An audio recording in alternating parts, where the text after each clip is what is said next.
Première d'information, la République démocratique du Congo se prépare à son deuxième recensement général. La population, une phase pilote de cartographie est déjà en cours. Les détails à suivre dans un instant. Face à l'agression rwandaise, la mobilisation ne faiblit pas en République démocratique du Congo, notamment à Kinshasa. Une marche pour le soutien aux institutions ainsi qu'aux forces armées engagées sur le front de bataille a été organisée, suivi d'un culte d'action de grâce pour la paix. Les détails à suivre également tout au long de cette édition du journal. Voilà pour nos titres. Nous sommes aujourd'hui de lundi 11 août 2025. On est depuis Kinshasa. Bonjour à tous et à tous et bienvenue à vous si nous rejoignez dans cette première édition du journal. Avant de développer tous ces titres et bien d'autres encore, le présidium de l'Union sacrée de la Nation s'est réuni hier dimanche autour de sa plus haute autorité, les chefs de l'État Félix-Antoine Tshisekedi Tshilombo. Question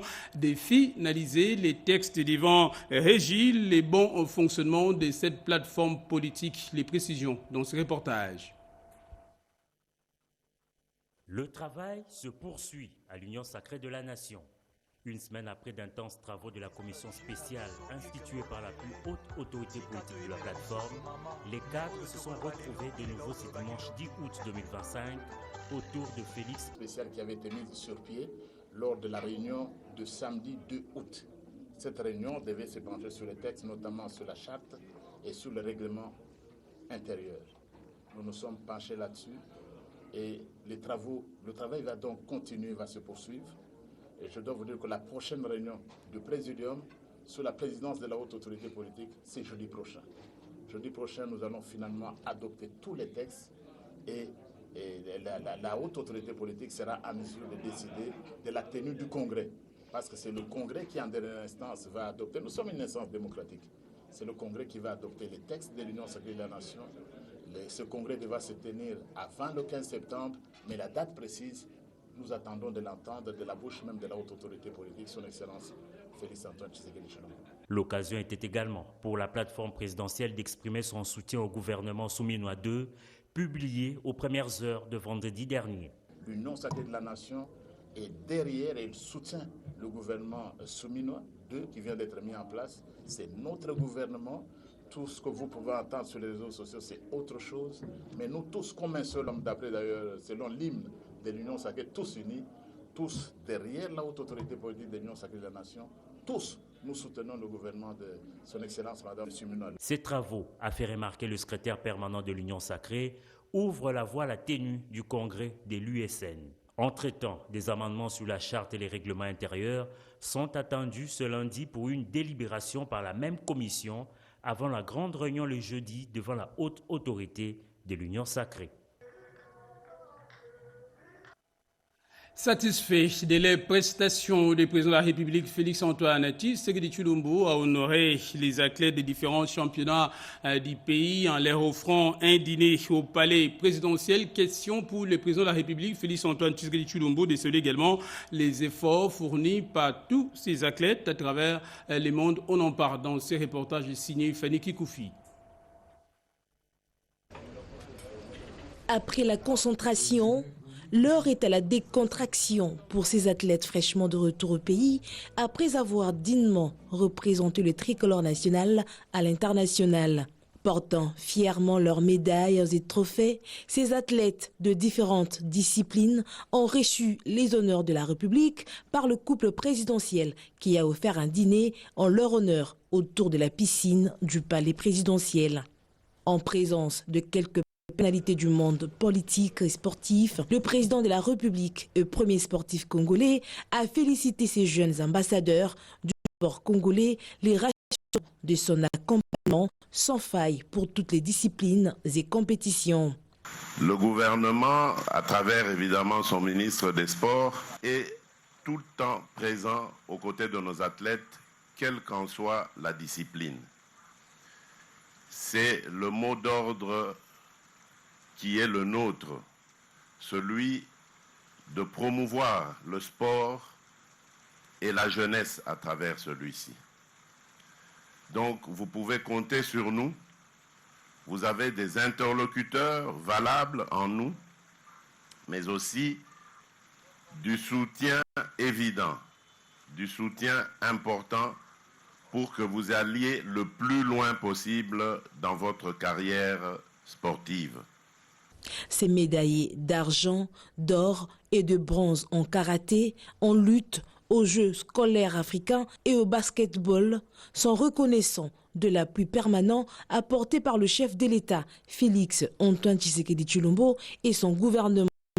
Le ministre des Sports et Loisirs, visiblement satisfait des résultats obtenus, justifie cette nouvelle dynamique par la vision inspirée du président de la République de faire résonner la voix du pays et mieux vendre son image à travers le sport. J'ai l'honneur d'annoncer l'obtention d'une médaille d'or accompagnée de 3 médailles d'argent au bénéfice de la Fédération de karaté.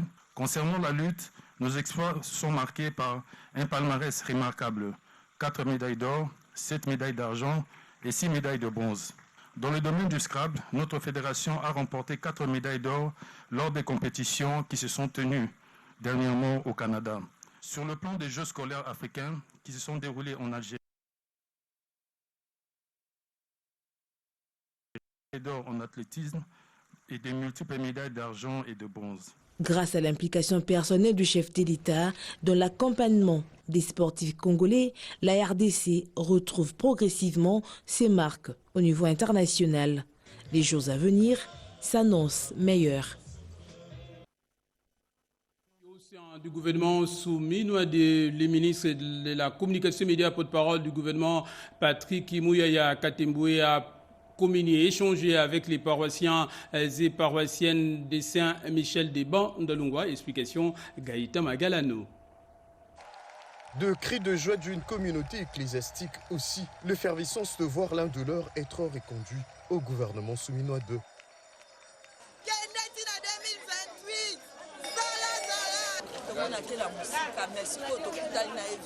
Venu communier et confier son travail au Tout-Puissant dans sa paroisse, Saint-Michel de Bondalungwa, le ministre de la Communication immédiat, porte-parole du gouvernement, n'a pas manqué la bénédiction du curé en ces dimanches d'Absomption de la Vierge Marie. L'arbre qui porte, je pense, les meilleurs fruits, c'est l'arbre qui a des racines solides. Et je pense qu'ici, il y a des racines qui ne datent pas d'aujourd'hui. Et lorsque vous avez le privilège d'avoir la confiance du président de la République et de la première ministre renouvelée, pour porter la parole d'un pays comme la République démocratique du Congo, il faut toujours s'assurer que vous êtes en accord avec ce qui tient le plus la foi.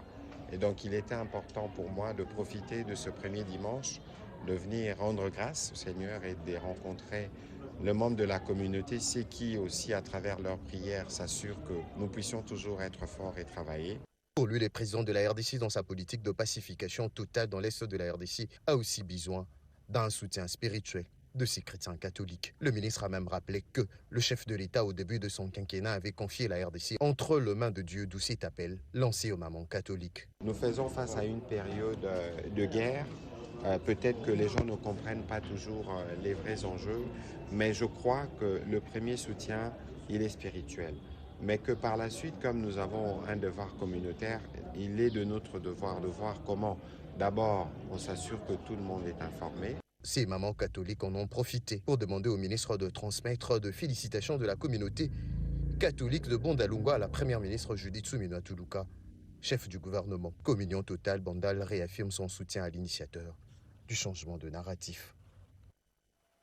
Fin de travaux, la commission paritaire entre l'employeur et les banques syndicales du réseau national des télécommunications par satellite, Renatelsat, avec l'accompagnement du ministère de la Communication. À l'issue des 10 travaux, plusieurs résolutions ont été prises pour le bon fonctionnement de cette entreprise publique. On en parle dans ce reportage signé Rodé Panda. Le réseau national de télécommunications par satellite, Renatelsat, existe depuis des décennies pour accompagner les médias audiovisuels. Durant plusieurs années passées, la culture des réunions paritaires banc employeur et banc syndical a disparu, ce qui crée quelquefois des dysfonctionnements au sein de l'entreprise. Du 4 au 9 août 2025, la paritaire a été tenue, mettant autour de la table l'intersyndical et les bancs employeurs avec le soutien du ministère de la Communication et des médias.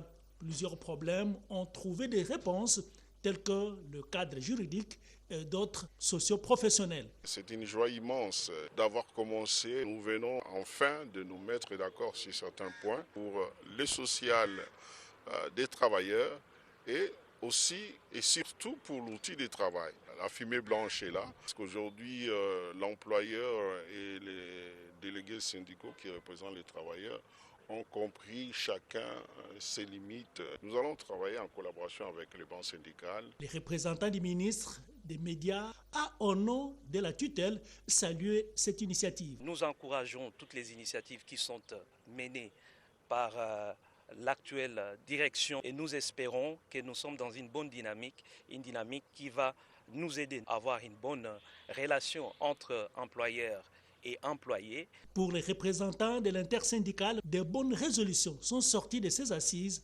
pourvu qu'il y ait application. Nous avons constaté dans le chef de l'employeur, il y a une bonne volonté de relever et l'établissement public et le social du personnel. Il y a eu déjà plusieurs indices positifs et nous comptons que toutes nos recommandations seront mises en application. Tout est bien qui finit bien. La joie était partagée par tous les participants. Et les bourgmestres des 6 communes de la capitale ont conjointement pris des mesures urgentes pour le maintien de l'ordre public dans leurs municipalités respectives. C'est ce qui ressort des réunions mixtes de sécurité axées sur la gouvernance locale de proximité. Explication, Joséphine Liondo et Fifi Mukundi. La gouvernance sécuritaire de proximité est opérationnelle à Kinshasa depuis 5 mois. Sur le terrain, les actions s'intensifient notamment à travers la tenue des réunions mixtes de sécurité. Les comités locaux de sécurité CLS des communes de Barumbu, Lingwala et Kinshasa ont déjà abordé des problématiques communes et transversales telles que la sécurité des personnes et de leurs biens ainsi que les questions de salubrité. Des échanges actifs d'informations et des analyses approfondies de ces problèmes sécuritaires communs ont permis de renforcer la connaissance des faits par tous les participants, par l'identification et l'établissement d'une cartographie claire des différents groupes des inciviques et autres acteurs négatifs isolés, ainsi que les différents modes opératoires. Les membres de CLS de Lembangaba et Makala ont, quant à eux, évalué le niveau de mise en œuvre des recommandations issues de la précédente réunion mixte. Ils ont également relevé les effets et impacts perceptibles par la population. Il remercie vivement son Excellence, Monsieur le Vice-Premier ministre, ministre de l'Intérieur, Sécurité, Décentralisation et Affaires coutumières pour la mise en œuvre de la gouvernance sécuritaire mettant l'homme au cœur de l'action publique de manière à contribuer efficacement à la prévention et à la résolution des problèmes sécuritaires communs. Ces réunions mixtes de sécurité sont accompagnées par l'inspecteur général de la territoriale conformément à l'un des volets de sa mission, l'encadrement des activités des autorités territoriales. Je vous le disais, dès l'entame de cette édition du journal, la République démocratique du Congo se prépare déjà à son deuxième recensement général de la population et de l'habitat. Une phase pilote de cartographie est d'ailleurs en cours et pour preuve, les experts de l'Institut national de la statistique étaient sur le terrain question de récolter les données. Explication, Karen Kakolongo. Deuxième recensement général de la population et de l'habitat. Les experts du ministère du Plan sont sur le terrain pour la collecte de données et la mise sur pied d'une cartographie pilote. Les habitants de Bulungu dans la province de Kwilu, du territoire de Chikapa dans la province du Kasaï et de la commune de Kinshasa sont concernés par cette opération. Le dernier recensement effectué en République démocratique du Congo remonte d'il y a 44 ans, soit en 1984. Faute d'avoir des statistiques fiables sur la densité démographique de la population, la planification de projets en paye le frais en République démocratique du Congo. Nous sommes venus pour sensibiliser la population de Bulungu à accueillir cette activité et à s'approprier de cette activité. Et je voudrais demander aussi à la population de Bulungu d'ouvrir les portes aux experts pour qu'ils puissent collecter les données du deuxième recensement de la population et de l'habitat. L'actualité, le commissariat général, l'inspection générale de la police nationale congolaise était un atelier d'information et de sensibilisation axé sur les 26 manquements dans les comportements à la police. On en parle dans ces reportages. Signé Rodé Ponda. Pendant 2 jours, le commissariat général et l'inspection générale de la police nationale congolaise étaient un atelier d'information et de sensibilisation sur les 26 manquements de la PNC. Un atelier appuyé par les programmes d'appui à la réforme de la police nationale PARP 3 avec le financement de l'Union européenne. Un partenariat qui a servi à l'érection d'un guide de bonnes pratiques professionnelles pour la police nationale congolaise. Ce manuel de travail issu du guide de l'éthique administrative prédisciplinaire est très important pour permettre à ces structures de la PNC d'accomplir fidèlement leur mission régalienne. J'aimerais indiquer que cet outil constitue un outil de travail. Donc, il n'est pas appelé à dormir dans vos tiroirs. Ces manquements globalisants ont pour objectif principal de renforcer l'éthique policière. On a regroupé toutes les fautes en 26 principales. L'objectif, c'est d'expliquer pourquoi ces manquements sont manquements, de manière qu'on puisse les éradiquer dans le comportement du policier. Les travaux du groupe organisé ont produit plusieurs recommandations, principalement des propositions de bonnes pratiques à inculquer aux policiers déployés sur le territoire national. Cet outil de travail est inspiré par les guides de l'enquête administrative prédisciplinaire dont les tomes 1 et 2 ont été remis symboliquement à l'inspecteur général adjoint chargé des questions techniques de l'inspection générale de la police nationale congolaise. Et puis les conseillers communaux se sont lancés dans la sensibilisation de la population au respect des règles de l'hygiène, également de l'assainissement dans la ville de Kinshasa, annonce faite lors d'un point de presse tenu sur place à Kinshasa. Rodépondant. Banditisme urbain, l'absence de planification urbaine, manque d'infrastructures, de gestion des déchets et la faible coordination entre différents services publics avec comme conséquence la propagation des maladies, l'insécurité et la dégradation de l'environnement, autant de maux qui rongent la ville de Kinshasa.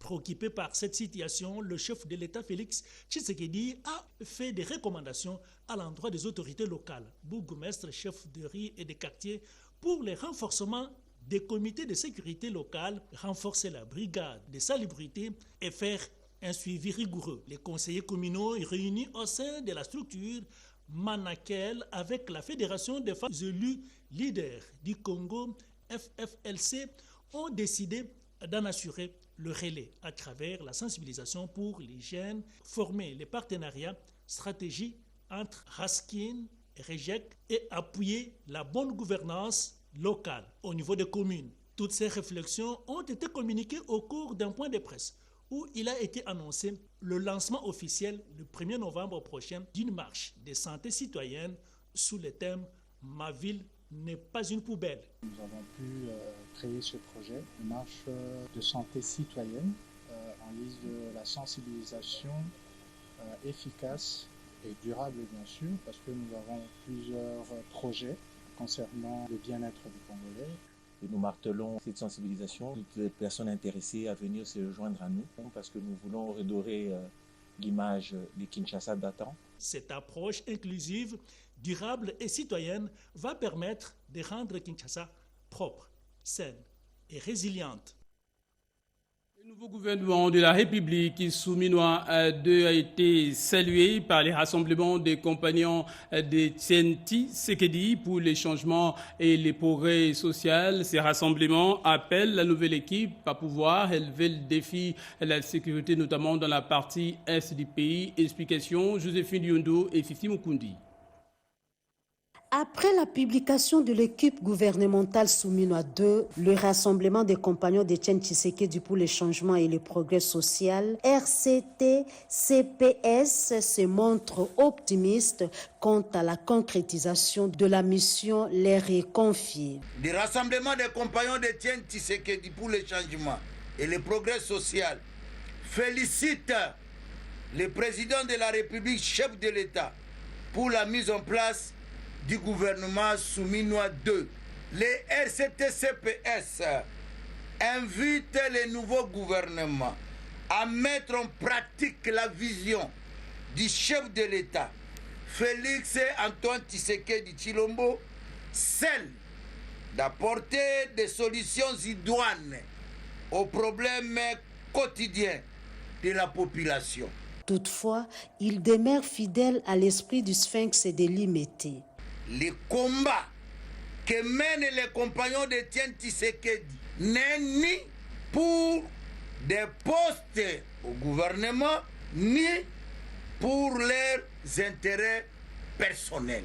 Mais c'est pour, d'une part, porter haut les idéaux prônés par leur mentor, Etienne Tshisekedi wa Mulumba de heureuse mémoire, et d'autre part, pour accompagner le président de la République à concrétiser sa vision politique. Dans ce nouveau message, le rassemblement des compagnons d'Etienne Tshisekedi pour le changement et le progrès social tient à réaffirmer sa fidélité et sa loyauté indéfectible envers le chef de l'État.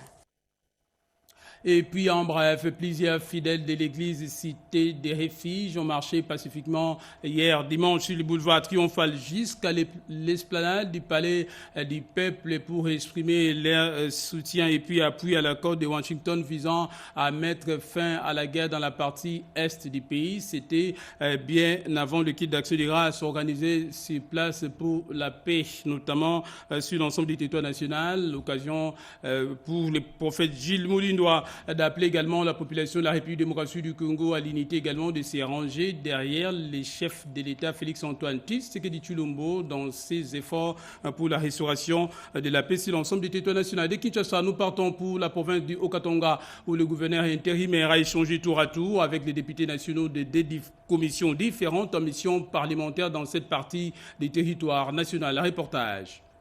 Il n'a pas attendu si longtemps pour mettre en branle sa machine politique. Tout de suite après l'appel du chef de l'État, Kalimbouyi et sa base de fusion Fachi Rénové se sont lancés dans une campagne médiatico-politico-diplomatique de reconnaissance internationale du génocide congolais pour des gains économiques, le Génocost. À cette occasion, Kalimbouyi et son mouvement politique rassemblés en plein cœur de la ville cuprifère de Lubumbashi pour commémorer la journée nationale du Génocost et par là rendre hommage à ces millions de Congolais morts suite à des guerres et conflits armés qui durent près de 3 décennies déjà et pour que ce crime ne tombe pas dans les oubliettes. C'est ainsi que le premier d'entre les fascistes, Kalimbouyi, s'associe aux initiatives du président de la République, Félix-Antoine Tshisekedi Tshilombo, afin d'exiger à la communauté internationale, par devoir moral et politique, de soutenir cette démarche essentielle de reconnaissance internationale à cette tragédie congolaise. Celle-ci rétablira la vérité, rendra justice aux victimes et jettera les fondements d'une paix durable, a fait savoir le numéro 1 de la VFR. Comme cette réalité s'impose à tous, souligne Kalimbouyi, un sursaut de conscience doit aussi être de mise pour ne pas endiguer les efforts de paix dûment engagés avec détermination. Par ailleurs, autour de cette activité empreinte des solennités, Kalimbouyi a demandé la création d'un tribunal international spécial pour le Congo, chargé de poursuivre les auteurs des crimes graves, mais également l'établissement du 2 août comme journée internationale de mémoire pour des victimes congolaises du génocide. Et avant de se quitter, cette nouvelle, lancement depuis le 7 août dernier jusqu'à mercredi 13 août prochain, des travaux de réhabilitation et de remplacement de la conduite DN900 longeant l'avenue Loya. Nous sommes là dans la commune de Bumbu. En cela, des perturbations sont observées dans la fourniture d'eau potable dans les communes de Bumbu, Selembaoui et une partie de la commune d'Ngiri. La régie des OSA a pris les abonnés concernés de bien vouloir l'excuser pour ces désagréments et les rassure également des rétablissements de la desserte dès la fin des 10 travaux. Cette information nous est communiqué par les directeurs régionaux de la régie des eaux Kinshasa-Ouest, ingénieur Raymond Matundu Mpaka. Nous reviendrons avec force détails dans nos prochaines éditions. Voilà qui met également un terme à cette première édition du journal sur notre antenne. Merci à vous de l'avoir suivi ou